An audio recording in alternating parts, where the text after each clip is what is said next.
What if I told you the people who stay the longest in something that isn't working usually aren't stuck? They're just very good at making it work anyway, until one day it doesn't. I'm Summer, doctor of physical therapy and integrative wellness consultant. In today's conversation, we're getting into what that turning point actually looks like. Not the decision itself, but everything leading up to it that most people miss. But you won't have to. I'm joined again today for part 2 with Jesi Carroll, astrologer, coach, and intuitive based in Miami, Florida. We're going to get into so much of what you're doing when working with people on today, but tell us a little bit about you. Yes, thanks for having me back. Yes, I'm a professional astrologer, life coach, intuitive, and my whole goal is to help women essentially stop settling in their life, to stop playing small, to own who they are. And I like to leverage their chart to create that clarity, to connect their dots so then they can make those shifts a little bit more gracefully, at least more gracefully than I did. Probably me too. But hey, we all have to go through it, right? Yes. And so, okay, everybody claims they're an intuitive or an empath these days, which I feel like in a lot of ways can be true, but in a lot of the ways it's what does that even mean, right? Mm-hmm. And when people come to you, I wonder, do you feel like they come to you knowing what they actually need or knowing what they feel like they should need, right? So when somebody says, I'm intuitive, what does that mean to you? And what does that usually look like? Yeah, I love that you're starting here because in my heart, I think everybody is intuitive. I think it's whether you choose to tap into those gifts or not and activate that within you determines how much of a quote unquote empath you are. I will say I took a long time to really claim that title for myself. It was something I was really scared of because I thought there was going to be a lot of judgment. I thought, who am I to claim that? When I genuinely believe everybody is an intuitive. When I think of intuitive, not to use that word so many times, but just it's essentially you connecting with your inner guidance. And we all connect with our inner guidance in different ways. There's people that hear it. You hear there's a term the clairs, like clairsentient, claircognizant. Clairsalient. Yes, there's so many. So everybody hears their intuition through a different way. I personally hear mine through claircognizance, a little clairsentience as well, but primarily through these inner knowings that I have. Yeah. And over time, I just built the muscle of hearing it more and more and more to where now I don't second guess it anymore. I'm very clear on understanding how it's trying to speak to me. And now, because I've practiced it so much, it comes in a little on a it just comes in unapologetically. It comes in not even when I'm asking for it. I'll just be sitting with people and I'll get these knowings that come in.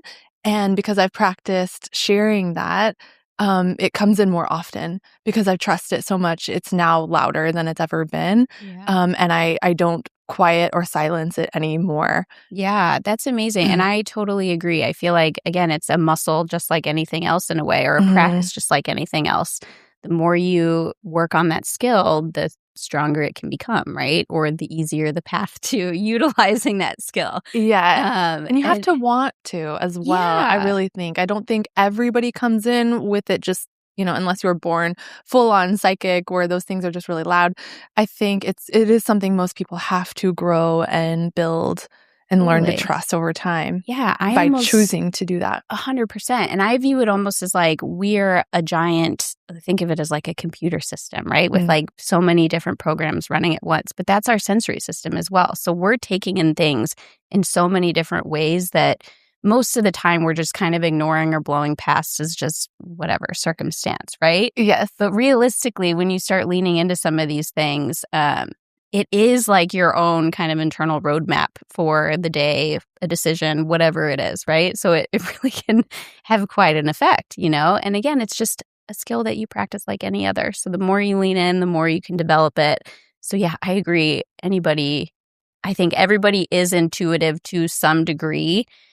It's just how much are you going to practice it? How much do you lean in and in what ways, right? And then for me, I'm a mess of most of the clairs. Not all of them, but most of them. Really? Yes. And especially during my energy healing sessions, claircognizance comes in, clairsalience, sometimes clairaudience, hearing things, seeing. It's basically for people who don't know the clairs, seeing things, hearing things, smelling things, knowing things, visualizing things, sensing things, etc. Right? So yeah, there's skills that you develop, and just like your sense of touch or your sense of motor control playing an instrument. It's just something you work on. Well, and I'm thinking too, when you said, do most people come in knowing what they want? I think a lot of people know what they want. They just have to get honest with themselves and admit it to themselves. And usually when we're working together, what happens is they get this quote unquote permission that they didn't necessarily need, but sometimes we do, just so that we can come back into alignment, move towards a path that feels right. We just need somebody to reflect back to us the truth that we already knew inside. Yes. So I find that when I'm working with people, their inner knowings start to come up to the surface because they start to feel a little braver to claim it. You're so right. And then what they start understanding through that is that was a lot of their inner knowings or their intuition speaking to them the whole time. They just either shoved it down because they didn't know how they would make the thing happen that was coming in, or they were a little afraid of it, or they didn't believe that that was anything special. They just thought it was a random thing coming in. Didn't understand the actual cause and effect of, like you said, like the how and then the result, right? Exactly. Yeah, it's so interesting and that's so cool, And again, speak of like empowering people, right? Teaching people how to trust their own intuition, their own decisions, etc. I mean, I feel like everybody wants a little bit more confidence with some of that stuff, right? Yes. And then speaking of intuition, when you tend to get those intuitive nudges, let's say, or these little urges, I guess, what do you think it is about those moments that people tend to miss? I think people think it's supposed to be bigger than it is. Yeah. I think people forget that intuitive nudges, intuitive hits, insights come in very simply. And they usually are very quiet. They're usually very, like, they start out as a whisper and then they'll get louder and usually bring like more annoying external things. So you shift and change. But initially they come in very simply, very quiet. And so I think a lot of people are expecting anything that's spiritual or just essentially connecting you to your higher self, your part of yourself that's the most inner part of you. I think they think it has to be louder and more of a thing. Yeah. But it comes in the subtle, quiet connection to yourself. And really the way you strengthen it is through being willing to sit with yourself and hear it and take it serious and say, even if that thing that just came in makes no sense, let me just see where it goes. Be open to being curious and exploring it a little bit, right? Yep. That's the fun of it is exploring your curiosity and exploring your imagination. Yeah, I feel the same for me. And, again, I totally agree with that. It is more simple than I think people expect. It's not so in your face or direct. A lot of the times it can feel like a little curious thought that you're like, where did that come from, right? But then it's, for some reason, you kind of want to look into it. So let yourself, right? And then give yourself time to see what comes from looking into that, right? Yeah. I've actually had a number of those circumstances happen more in like a protective stance. And even for silly things like getting my AC unit fixed in service, I had an intuitive nudge to look up basically what exactly was wrong with my unit myself. And so I did all of this research unknowingly for a couple of hours. I was totally prepared when they came.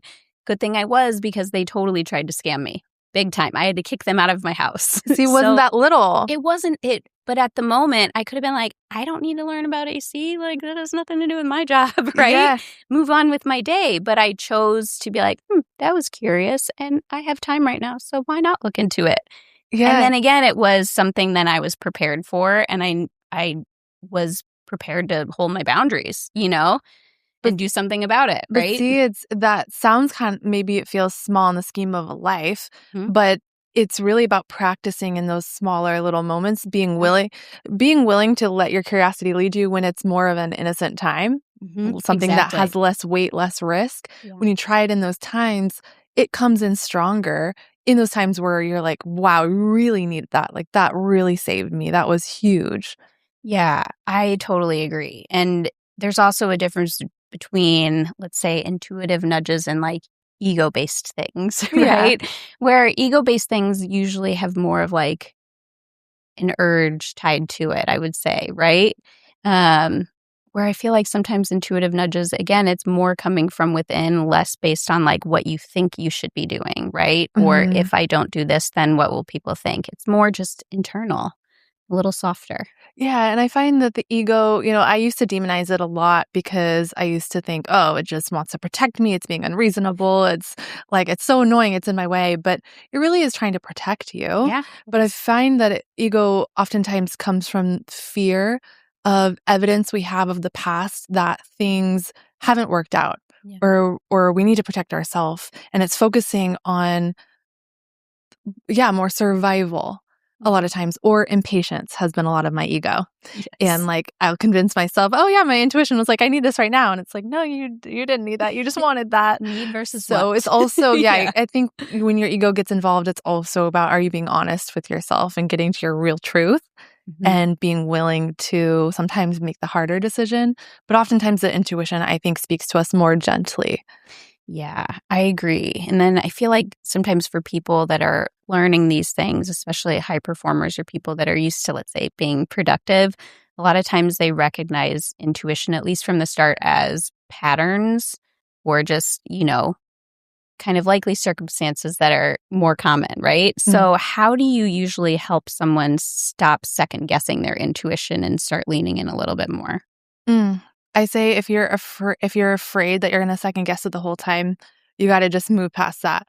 You get more comfortable with it, the more that you feel like the more you feel like you know it.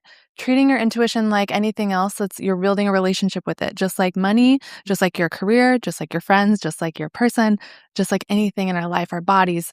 Your intuition is something you're building a relationship with.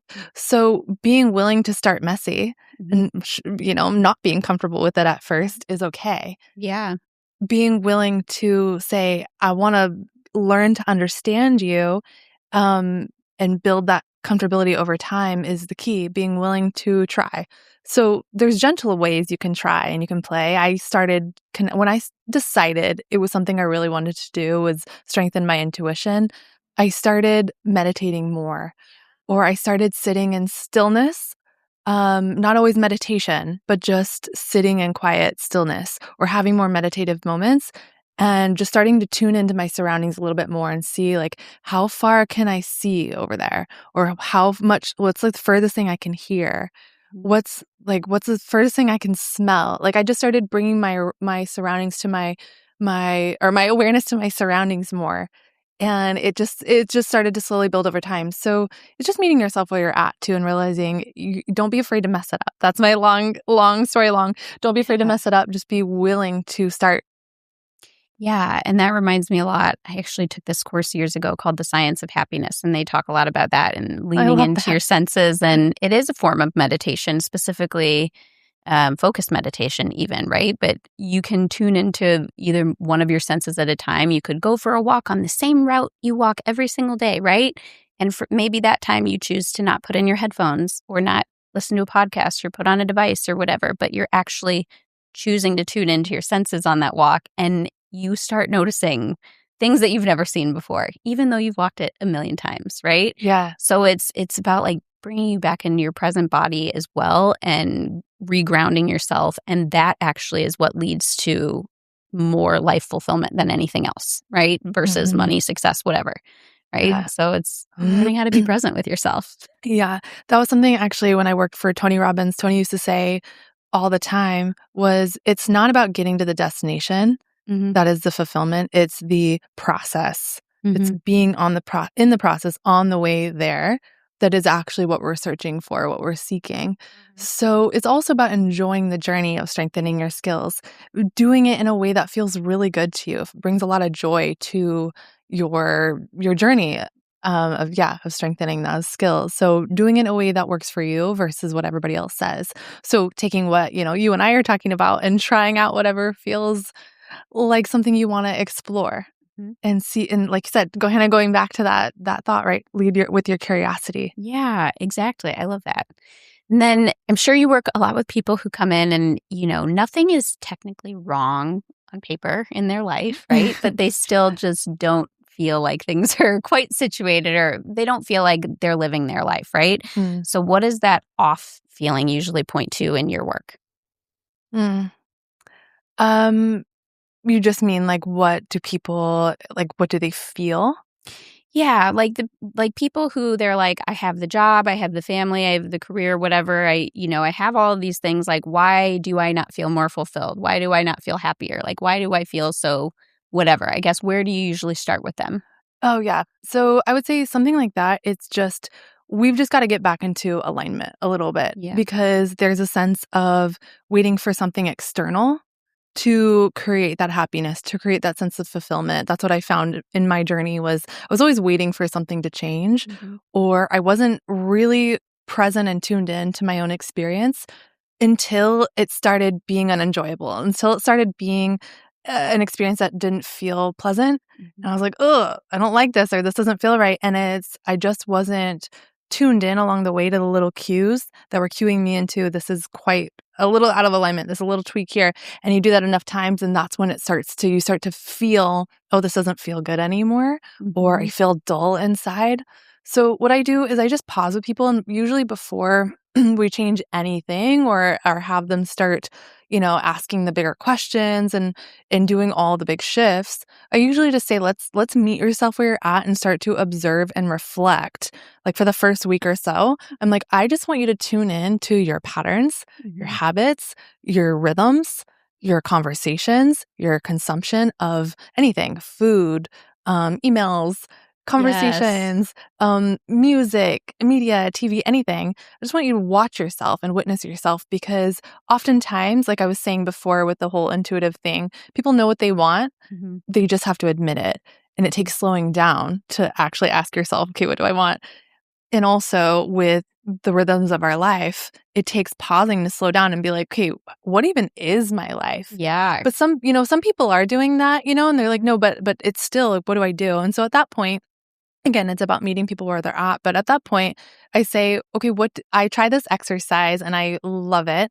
It's called I call it the desire game. I'm borrowing this actually from, I think her name is Poe. I forget. She's like this amazing practitioner of like Mhm. medicine ceremonies, and borrowing this from her. But ever since I found it, I loved it. It's a desire game. And you ask somebody multiple times, what do you desire? And then they tell you the first thing that comes to their mind. Mhm. And I say, "Thank you." I let them know that they've been received. I hear them. They're seen. And then I ask it again. Mhm. And we just keep going. Mhm. And what I find is that people will share initially what they think, and then it's like we peel back the layers, Yeah. and usually there's some tears involved, and we realize, like, there's never been an actual sitting with what do I want? Because Mhm. so much of the journey of feeling unfulfilled is you're just walking on autopilot, Yes. never really cluing into what you want because people don't ask themselves that question. But what I find is when you ask yourself, what do I desire? Or what would make me feel most alive? You ask it in that way, it's a connection directly to somebody's heart. Yeah. We're bypassing the mind and we're going to the body. We're going to the source of Yeah. where your abundance stems from. So I find that those questions are the ones that penetrate to get to the truth.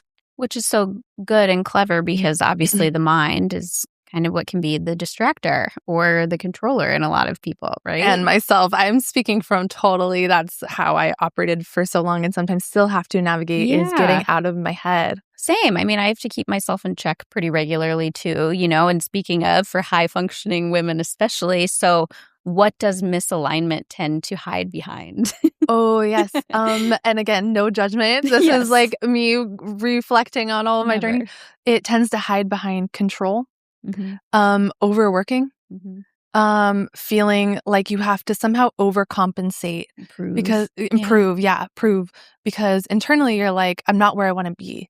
I'm not quote unquote, yeah, enough because because my life doesn't look like X, Y, and Z or it doesn't feel fulfilling. So again, I was guilty of this too. Is like, what else can I do? I must need to just pivot and change and it would be filled with impatience. Who can help me? Who Mhm. can connect with me and guide me and give me the answers? Mhm. And do you notice when you're in that, it's like you're not in your body at all. You're like, Mhm. like this, and you're trying to Yeah. do. You're focusing on everything external, and it's such a distraction from internally what your body's begging you for when it's bringing up the feeling of being unfulfilled in life. It's saying, Mm.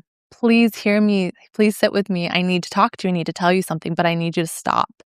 And that Yeah. is like the most impossible feeling thing to do Yes. when you're in that state, right? Yes. And I feel like with women too, like women especially are so community based, right? Mhm. More so than men. So it's like there's also this element of people pleasing, which can, garner more sense of community and safety and all of that type of stuff too. But, Yeah.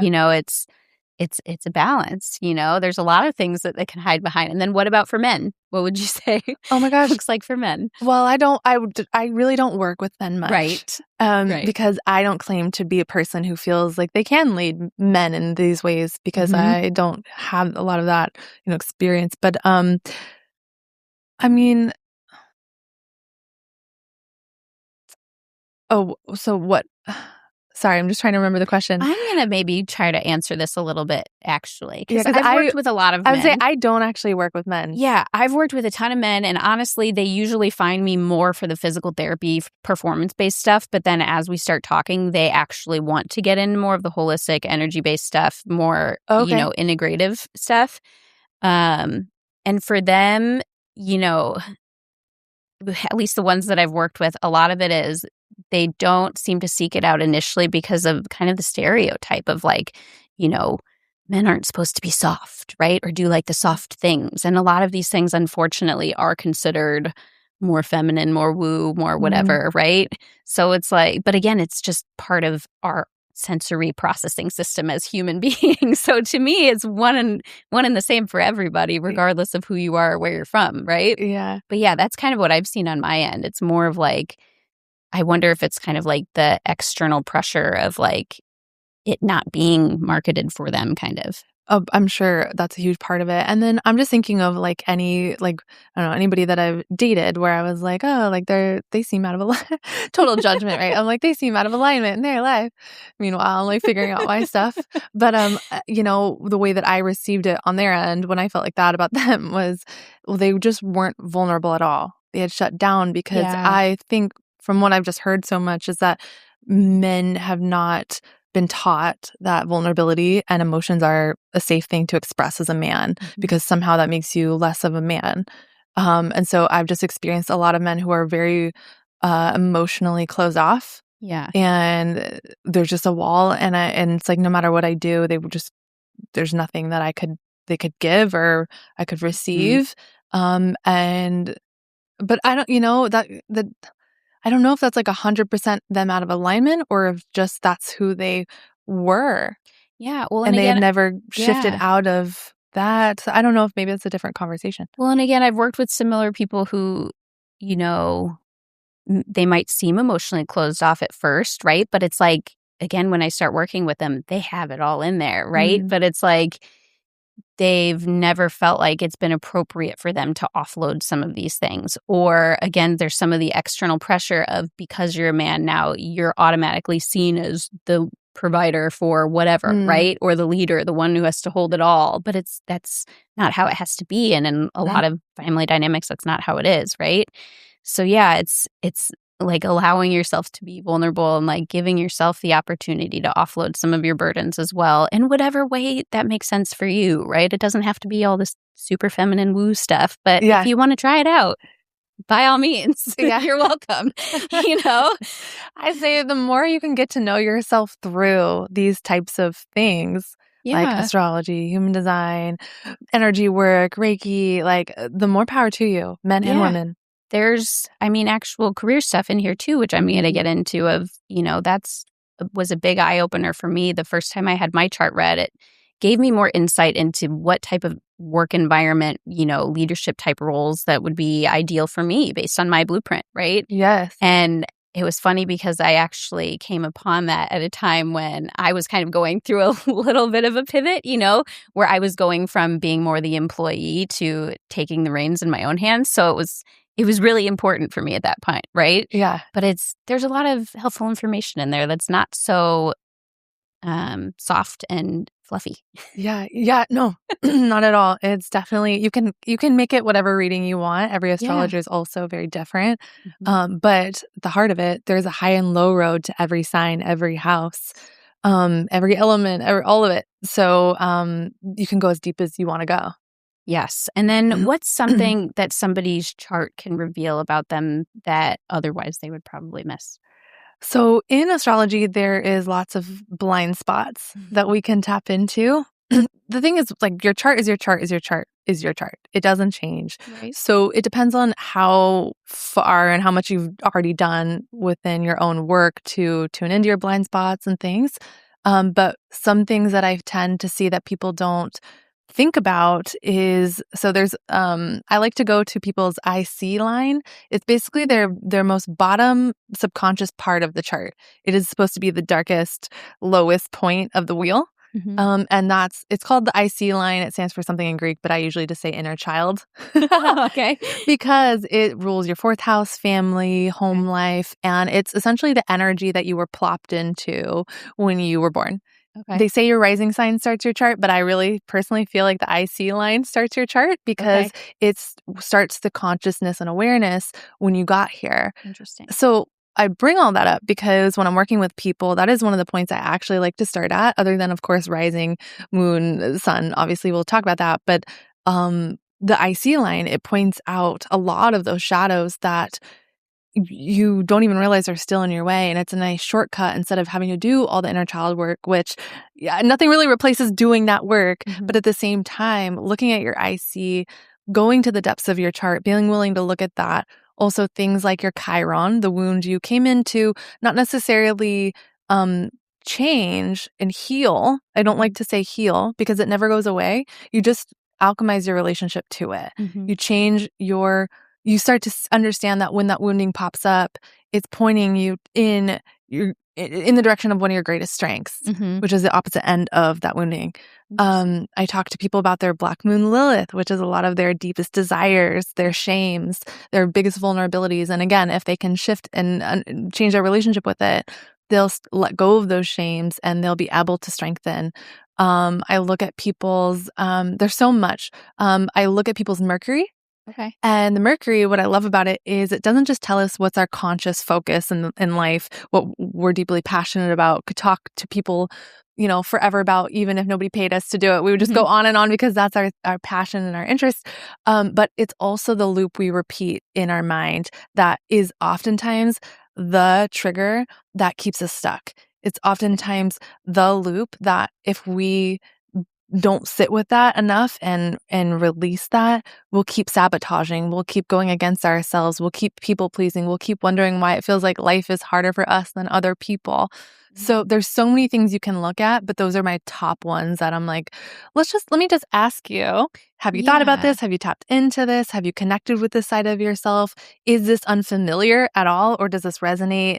Tell me about your journey in these areas. Well, I feel like that's, so much more insightful and helpful than sometimes a lot of the stuff that you find online, right? Again, like, you can pull up your chart online and try to Google some of these things yourself, but it's not necessarily going to be very tailored to you exactly. But yeah, and even so, it's like these are the types of like planets and effects that I feel like are not mentioned as much, right? But again, it's such a big aspect of our lives and how we make decisions and how we choose to move forward, right? Well, and keep in mind, whenever you're reading online charts like sun sign astrology, it's doing it from a whole sign system, which is different than Placidus, which is what I use. But they have to do it that way because it would be absolutely impossible to give like a very specific, here's what each person with their sign and this placement during this full moon or whatever is exactly feeling. They have to do it from a whole sign place because it has to be more general that way, because it's absolutely impossible to do everybody's specific. But fun fact is that a lot of astrologers started this by trying to debunk astrology. Yes, I don't know the percentage, but there are a ton of astrologers who started by trying to say this is crap. And then they were like, whoa, this is not crap. This is so weirdly accurate. And then they just kept studying it and then became big astrologers. Love that. Yeah. Okay, so then with astrology, and when you look at somebody's chart, what would you say is the cost of somebody continuing on in a life that doesn't really fit them? I mean, the cost, you can look at your chart and it can give you a lot of profound information very quickly. You can shortcut a lot of things. But regardless if you use the tools or not, by ignoring your body, ignoring your truth, ignoring, being willing to go for an unsettled life, you risk disease in the body, which could ultimately kill you. You risk never experiencing your potential. You risk always wondering what if. You risk literally just regret. You regret. Yeah. Like living a checkbox life. I actually have a resource coming out soon that's going to be all about helping people navigating getting out of a checkbox life, because I lived that life for so long. And so I really believe in getting out of that. And it doesn't have to be as scary to navigate that. But yeah, there's the risk, I think, is high to not go for.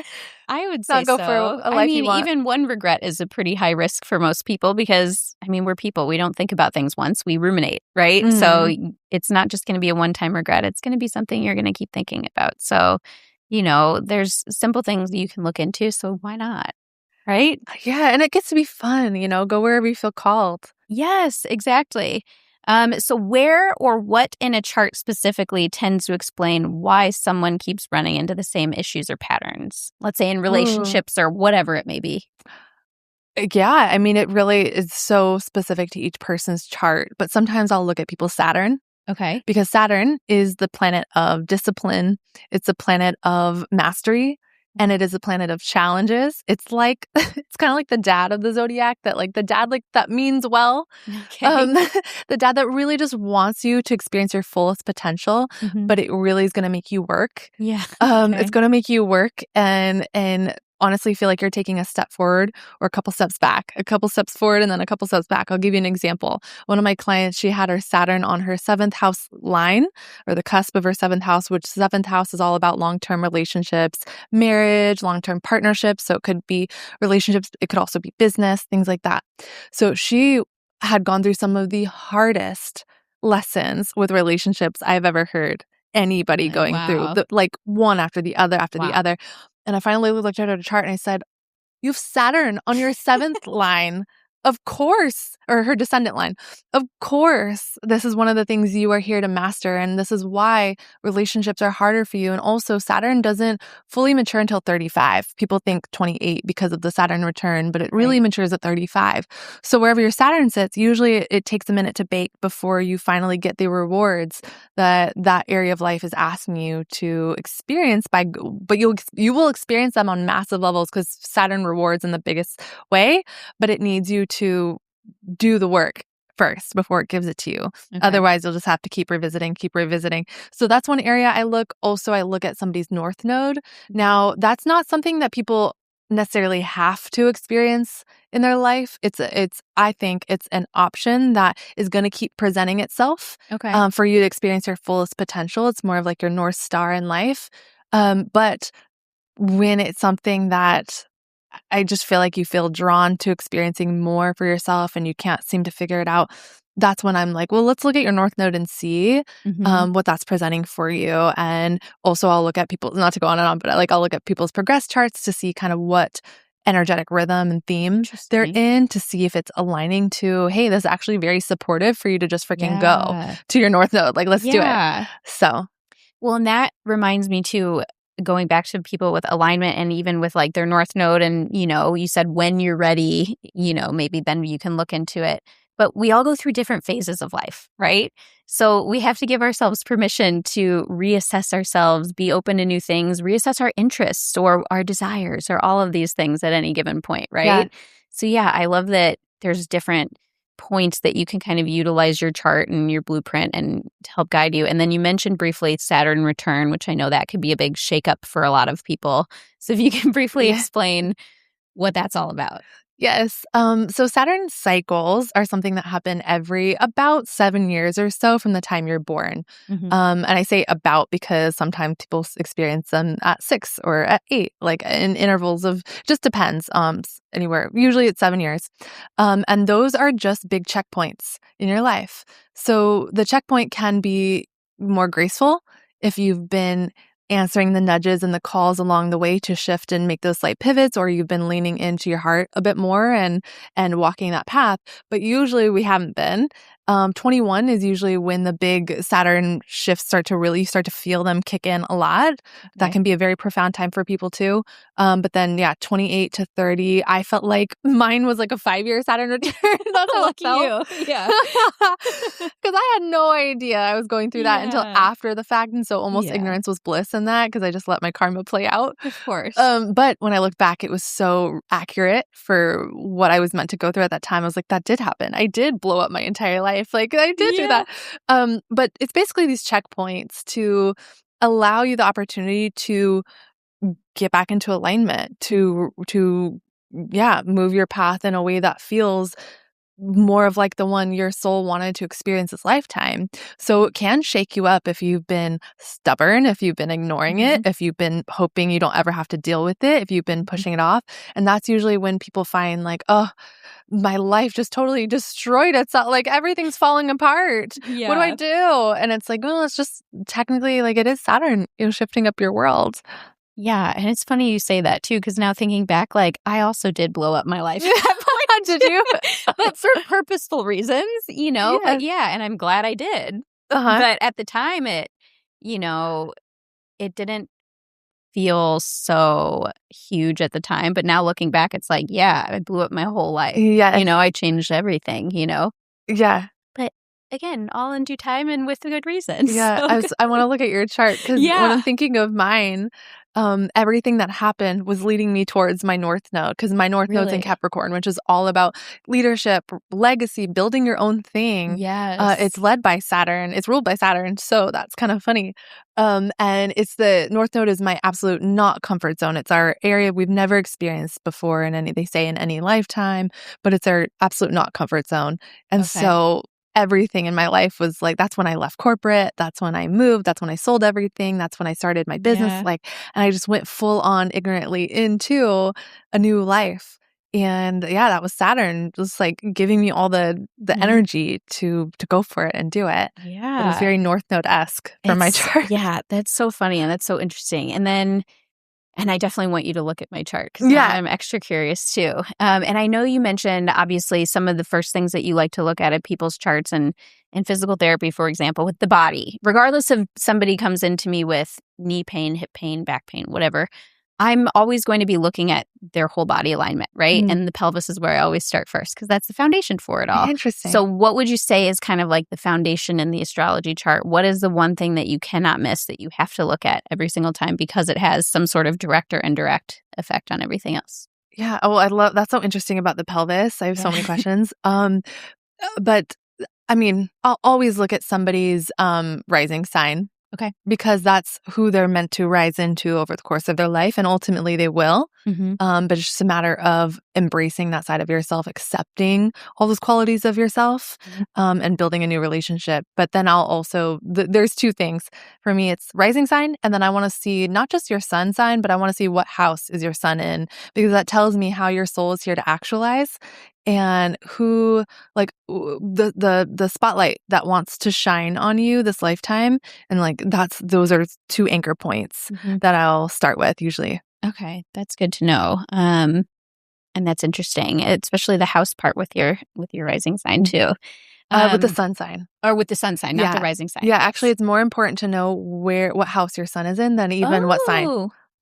Really? Yep. Wow, that's good to know. Yep. I never knew that. Yeah. And then when you're working with people and people come to you, for help, what would you say is the difference between somebody who's actually looking to make a meaningful change versus maybe somebody who's looking for a quick fix? Yeah, well, I would say the ones who are just looking for the quick answers are usually, I mean, that's what they do, right? They just do a one-off session and kind of get their needs met, I guess. But yeah, they're honestly, it's usually the people that haven't done a ton of personal development work or they haven't really embodied it. They're just kind of dibble-dabbling, still learning, and there's nothing good or bad about that. That's just what I find. The people that are really like ready to take it to another level usually buy the packages with me, or they want to have follow-up support because they're taking their journey a bit more serious because they've had enough of just repeating loops. They've tried the dibble-dabbling and now they're like, I'm ready for this to finally just stop. and to Yeah. finally move into things and to work with somebody a little bit more closely and to just finally shift. And so it's just a matter of how sick of their own story and current reality they are. Mm-hmm. And the dibble dabbling reminds me of something that I think of almost daily, but it's a feng shui concept about the push versus the pull. But because people do dibble dabble, they do try these various things, but you can pay attention to and start to notice the things that you keep going back to, right? For whatever reason. But ultimately, the push versus pull is each day, if you can get up and think, if you can reassess and veer a little bit more towards what you feel pulled towards out of interest, intrigue, curiosity, whatever, versus just the things you feel pushed to do out of obligation, right?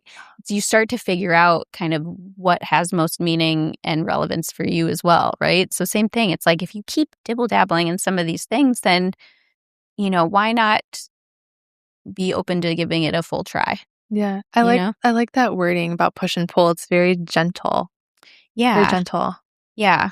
Well, I mean, we all have obligations. We all have to get our stuff done. Yeah. We can't forfeit all of them, but Yeah. we don't want to overly veer into just living our life in survival mode because we're checking off all the things on our list, right? You need to leave a little space for yourself too to live and reassess and figure out what phase of life you're in and if your interests have changed. Yes, and that's a big part of what I really believe in is it's really about meeting yourself where you're at, however you can.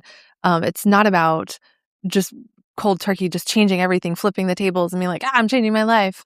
Like I did at first. It's so not about that. It's really, you can do it gradually. You can give yourself a runway. Yeah. You can give yourself, okay, I need 6 months to do this, but I'm decided.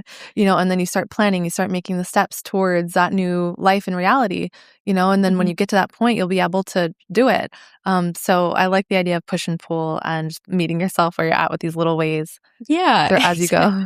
Exactly. And it is funny. I mean, again, I did it quite abruptly too.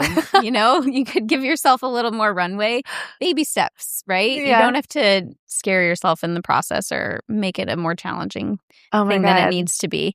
What do you think people tend to double down on or what do you think people tend to double down on when things aren't working for them?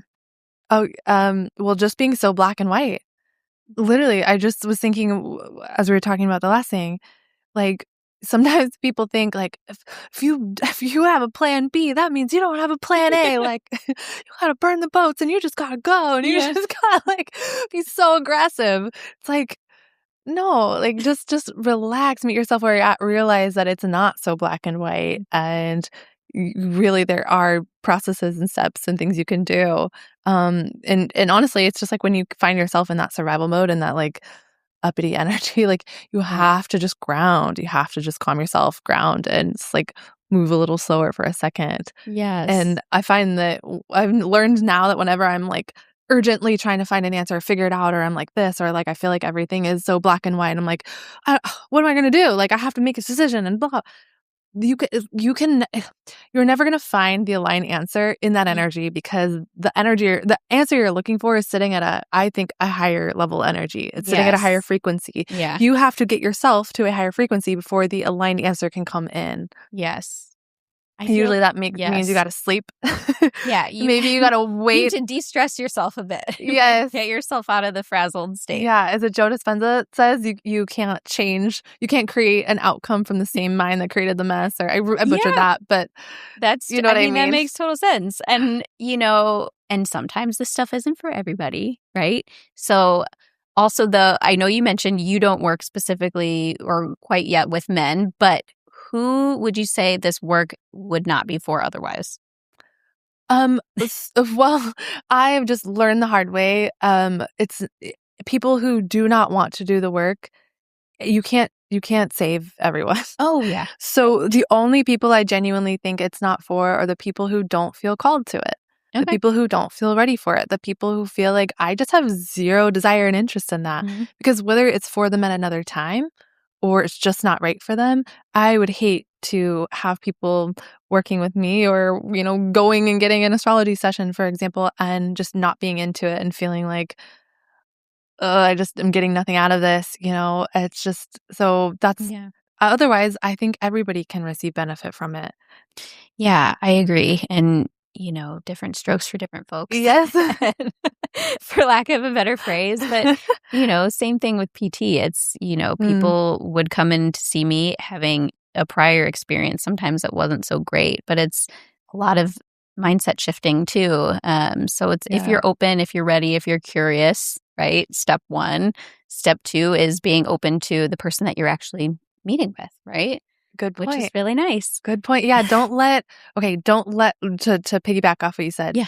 Don't let one bad experience ruin everything for you and every practitioner in that space, that could actually be more beneficial for you.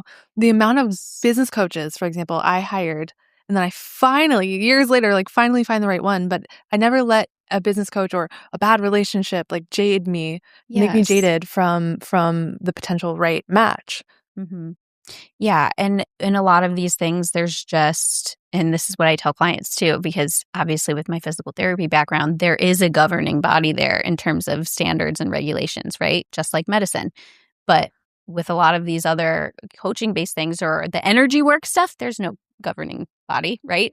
So it's providers practice how they practice, right? There's a lot of variation and people can be quite different. So again, don't write things off sometimes just based on one experience. Let yourself dibble dabble, I guess. Yes, but also use discernment. Use discernment. Especially in the world of coaching. I mean, I'm a coach, right? I'm a life coach.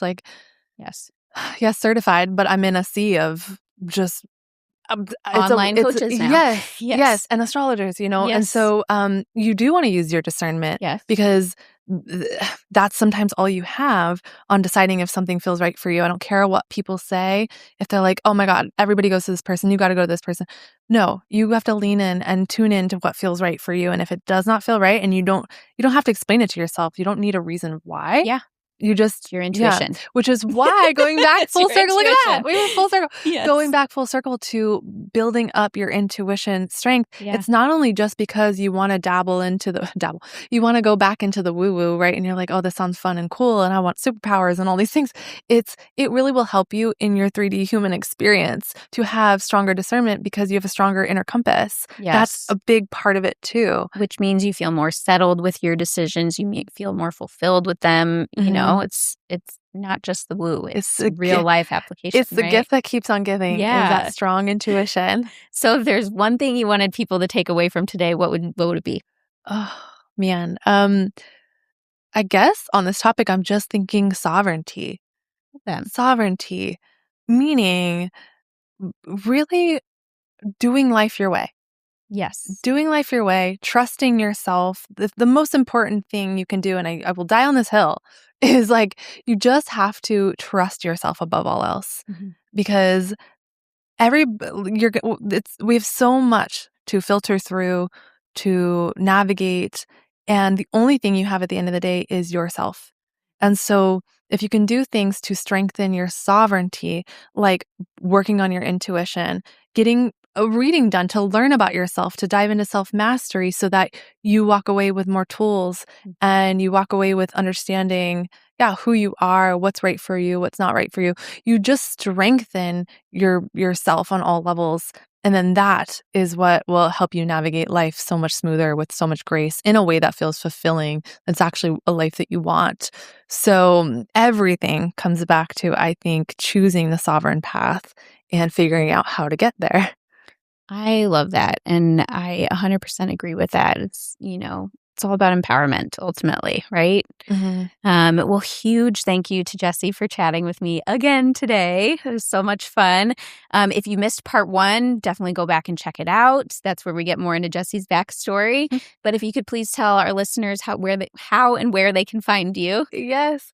Thank you again for having me again. This is so fun. Where to find me is different than the last episode. So I am at Jesi.Carroll on socials. And my website is JesiCarrollAstrology.com. Amazing. And everything will be tagged in the notes. And thank you again. Yes. Thank you. Lovely. If something in today's conversation gave you clarity, perspective, or direction, take what resonates and apply what works. Knowledge is power, and now you have more of it. Until next time.